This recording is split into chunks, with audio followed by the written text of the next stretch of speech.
says it's snowing in Brownsville, Texas. That's a reader by the name of Andy. And he said that's twice now so far this winter. And that's a rare event. Happening twice is very extraordinary. And then I got another email from somebody this afternoon that it was 26 degrees and snowing in Houston. My word. Yeah, it's not your imagination. There's stuff going on. It would be interesting to see how many of your listeners tonight are seeing snow tonight. Well, tonight it's going to be doing. I mean, today I guess this winter weather has shut down the interstates in Louisiana and closed roads in Kentucky, and it closed the runways, airport runways in Texas, Houston, San Antonio, and Austin, and we're talking far down in the south, and they're having ice-coated bridges in Mississippi and in Alabama, and they're calling for 2 inches of snow in Alabama. So yeah, it plays into what I've been saying. You know, I've been saying for 20 years that we're headed into an ice age, and so far I have not had to change my story. They don't call it a cold age; they call it an ice age. So during the last ice age, most of Canada was covered by 1 to 2 miles of ice, straight up. I mean, but we're talking a lot of ice. Seattle was covered by 3/4 of a mile of ice. And yet, if you went 150 miles south of Seattle, it was only about 7 degrees colder than it is right now. So what we're talking about is, yes, we're talking about more snow, which ends up accumulating. If it gets deep enough, it becomes ice. But south of the ice sheets, life goes on. It may be a little cooler, but I think during the last ice age, Florida was only like 3 degrees colder than it is right now. The equatorial rainforest belt, it stayed almost the same. So not everybody has to worry.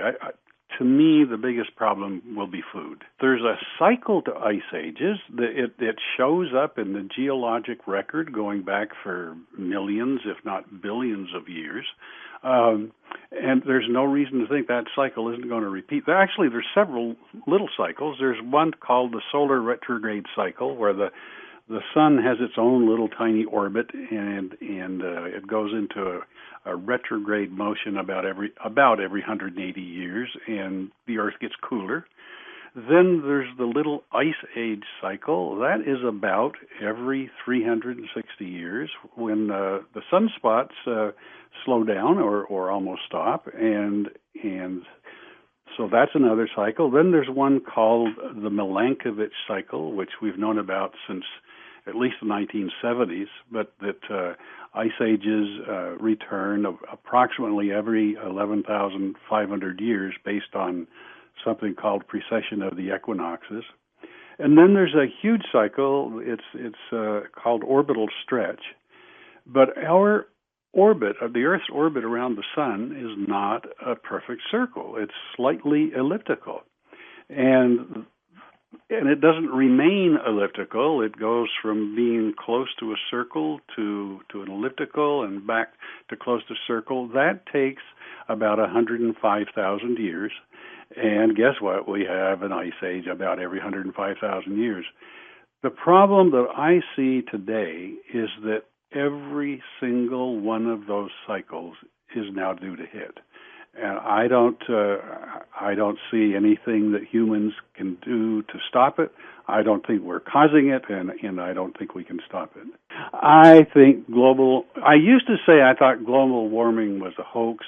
I'm beginning more and more to think it's a fraud. The things that we hear about global warming. Well, one of the reasons I say that, is that the world was getting cooler in the 1970s, and then it started to warm up. But then we had this pause, that began in about 1997, where the warming stopped. So the way we used to keep track of that is, as near as I can tell, is that we kept track of temperatures on land. Well, now we're including the ocean temperatures in that, which we didn't used to do. And ocean temperatures, I agree, ocean temperatures have been going up, but I don't think it's caused by humans. I think it's caused by underwater volcanic activity. So But if you take the oceans out of the equation, temperatures on land have been going down, and land is pretty much where we live. So that's the one that I just don't think we're getting the true figure. 11,500 years ago, we entered into a short ice age called the Younger Dryas, when something like 40% of the world's larger mammals went extinct. We're talking about the mammals that weighed over 100 pounds. So the short-faced bear went extinct, the mammoth went extinct, the mastodon went extinct, the saber-toothed tiger, and the glyptodon. There's so many different animals that went extinct. So that was about 11,500 years ago. Then about 23,000 years ago, we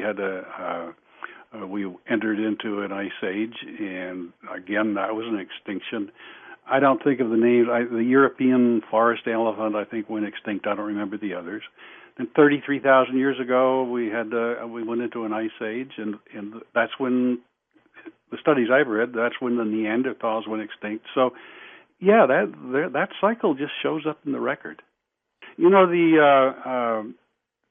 used to think the ice ages began very slowly, but in 1997 there was a project called GRIP, Greenland Ice Core project, where they drilled deep cores into the ice in central Greenland. They went down as much as 2 miles deep and pulled the cores up so that they could look at ice that had formed as much as 250,000 years ago. And they determined that every ice age in the last 250,000 years, every single ice age began in less than 20 years. And by beginning in less than 20 years, it went from temperatures and climate as warm as today into full-fledged glacial severity in less than 20 years. So, yeah, it can happen very, very. And now, again, though, I'm not saying we're going to be covered with ice. It's not like these giant ice sheets come grinding out of the north. It's called a snow blitz, and we just get heavier and heavier snows. I think we're due. When I look at the various cycles, and of course when I look at the sunspot cycle, the little ice age cycle, right now, sunspots, we're now in something like the Dalton minimum of 180 years ago, where sunspots are the lowest they have been in more than 100 years.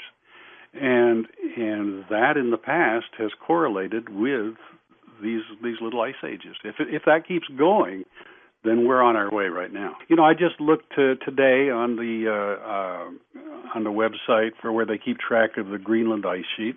And the Greenland ice sheet, as of today, it has a greater mass balance than is the median. So because I hear all this stuff about, the melting ice in the Arctic is what's having us have all these big snowstorms down here, but that's not true, because the Greenland, as of today, the Greenland ice sheet the mass balance is bigger than normal. As of today, the Antarctic ice sheet is still growing. I mean, we do read articles in the paper and on the internet about glaciers on the West Antarctic Peninsula that are melting, and yes, that peninsula sticks out into the warmer ocean, so the glaciers there have been melting. A lot of that is also coming from volcanoes beneath the ice, but the primary part, the huge part of Antarctica, the ice is still growing thicker.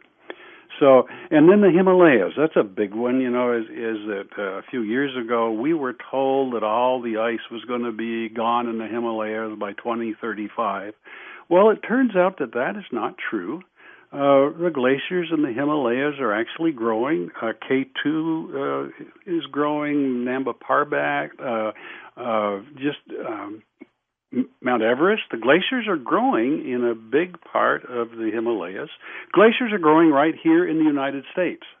And that's one I'll bet that a lot of your listeners aren't even aware of. But Mount St Helens, that erupted when? 1980, 1981, I forget which. But before Mount St Helens erupted, it was covered with a lot of glacial areas.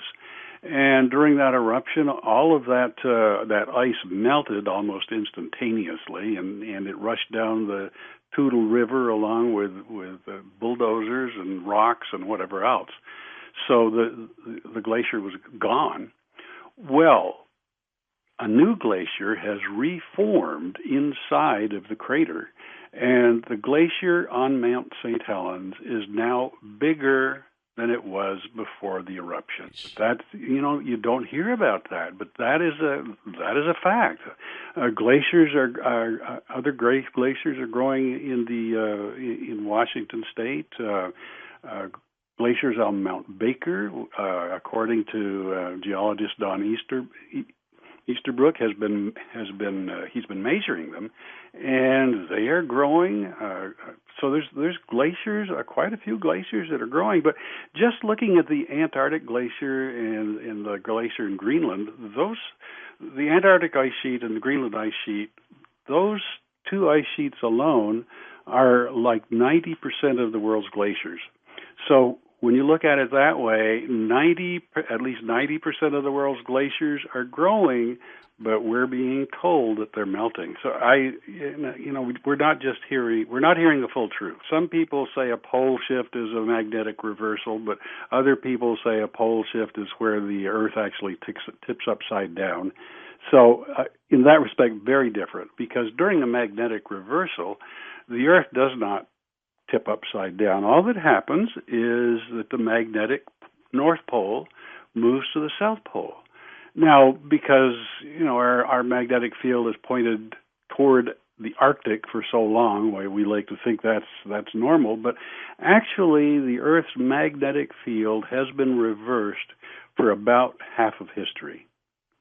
And that's another thing, of course, that I go back to with the ice ages, is that I see that ice ages have begun or ended in conjunction with magnetic reversals. There was a magnetic reversal almost exactly 11,500 years. It depends on the measurements. About anywhere from 11,500 years ago to 12,300 years ago, there was a magnetic reversal called the Gothenburg magnetic reversal.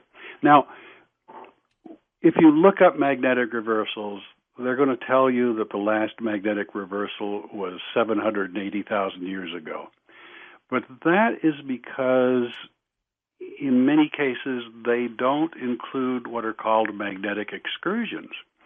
And a magnetic excursion is a time when our magnetic field sometimes moves all the way south and then moves back. Sometimes it moves partway south and fluctuates and then moves back. So these magnetic excursions, which often may last as little as 500 years, they often don't show up in the record. But we do know that there was the Gothenburg magnetic excursion about 11,500 years ago, which correlated with the mammoth extinction. We know there was the Lake Mungo magnetic reversal about 23,000 ago. That correlates. There was another one 33,000 years ago. So a lot of these magnetic reversals absolutely correlate with ice ages.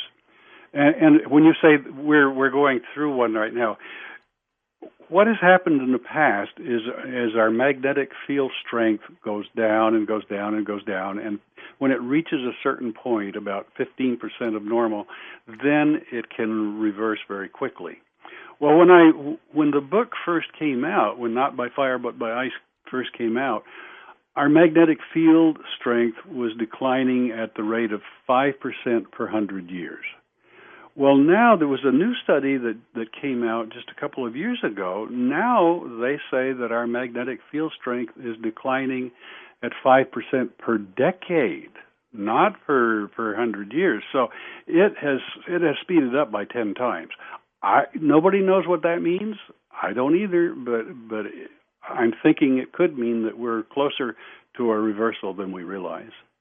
What I tie it into is precession of the equinoxes.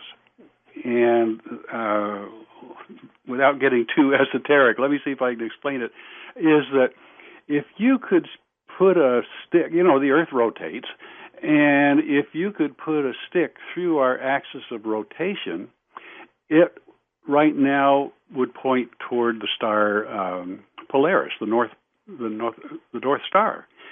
But that axis of rotation slowly turns, so that 11,500 years from now, that axis of rotation is going to be pointing toward a different star, toward the star Vega. And then 11,500 years from then, it's going to be back pointing toward the star Polaris again. I think somehow, and I do not know the mechanism, but I think somehow that the magnetic reversal is related to that precession of the equinoxes, to that turning of our axis of rotation. It goes so slowly that we don't see it, we don't feel it, but it's happening. If you live in Canada, you better worry about it, I would say, because during the last ice age, most of Canada was covered by 1 to 2 miles of ice, 1 to 2 miles straight up. Seattle was covered by about 3/4 of a mile of ice straight up. Now, at the same time, amazingly, most of Alaska was not covered with ice during the last ice age. That is an amazing thing. But apparently the Pacific Ocean moderated it enough that most of Alaska was okay. It'll be safe during an ice age, I think. But at the same time, all of this ice that's accumulating in the north and far south, the water to create that ice had to come from somewhere. So what happened during the last ice age is that sea levels were 400 feet lower than they are today. Now, the Bering Strait is only about 270 feet deep. So that means that the Bering Strait was actually above water. And it actually created a land bridge, a huge land bridge, almost as wide as Alaska is itself. But it created this huge land bridge, and our ancestors could have walked here. They didn't have to come with a boat. They could have walked across that land bridge. So, one of the things I just discovered, Indonesia, Sumatra and that area of Indonesia during the last ice age was actually connected to the mainland, and there was a huge amount of land that was above water that's probably the size of a continent. And some people think that's probably where Atlantis would have been located, because it was above water, and then as the ice sheets melted, then it slowly started up again. They're talking, I see all this talk about rising sea levels. Well, shoot, sea levels have been rising for 11,500 years. There's nothing new going on about that. Science tells you if you look far enough, but it's there. Part of it is, I think part of it is the purse strings. If somebody starts going against the politically correct idea of global warming, they're going to lose their job. The state climatologist of Oregon lost his job because he disagreed with the global warming scenario. The state climatologist of Virginia lost his job because he disagreed with the global warming scenario. The state climatologist of Delaware lost his job for the same reason. Now, if you're a young scientist just starting out and you've got a wife and kids and you're paying, or if you're a woman scientist, whichever, but you're paying rent and you're paying for your household and you're paying your car payments, and if you see your boss get fired, you're going to say, maybe I better just toe the line a little bit here. I think that's part of it. I don't think it's a conspiracy. I think they just learn what they better not say. I do write about in Not by Fire but by Ice, but I have one chapter called I think it's Crazy Snakes and Twirling Cockroaches or something like that. I don't remember. Not necessarily during a reversal, but just during an earthquake when the magnetic field changes, because the magnetic field does often change during an earthquake. But catfish will start jumping out of the water, and snakes. I told about this one in this one earthquake in China where it was like February. It was below zero, and yet snakes started crawling out of the ground, and then they froze to death. rather than being caught and being ground into snake burger by the land. So, but yeah, birds during a race, some homing pigeons, when the magnetic field changes a little bit, why homing pigeons get lost. And of course, at the airports, my understanding is that they have signs along the runways that tell pilots where to go, where magnetic north is, and many airports have had to start changing their signs because magnetic north is moving. Now, that's something that happens all the time. But it is moving. When lava comes out of the Earth, it's so hot that it does not have a magnetic inclination. But when it through what's called the Curie temperature, then it takes on the magnetic field of the day. So scientists can go to I think this is fascinating. I haven't done it, but I'd love to. But scientists can go to a lava field, and they can drill a hole into the lava, and then put their compass down inside that hole, and they can tell which way was north at the time that volcano erupted. It's really fascinating. Sea levels declined in 2011. Sea levels declined in 2012. And sea levels declined last year. Sea levels have been rising for 11,500 years, and they've been rising about the thickness of a dime and a nickel put together. Not the diameter, just the thickness. That's how much they've been rising, and that's how much I guess that we're supposed to be petrified about. But that's been going on, as I said, for thousands of years. But actually, in 2012. They went down. In 2011, they went down, and last year, sea levels went down. Not much, but they... And, of course, I think that's because of the huge snowstorms. Last year, California had their huge snowstorms.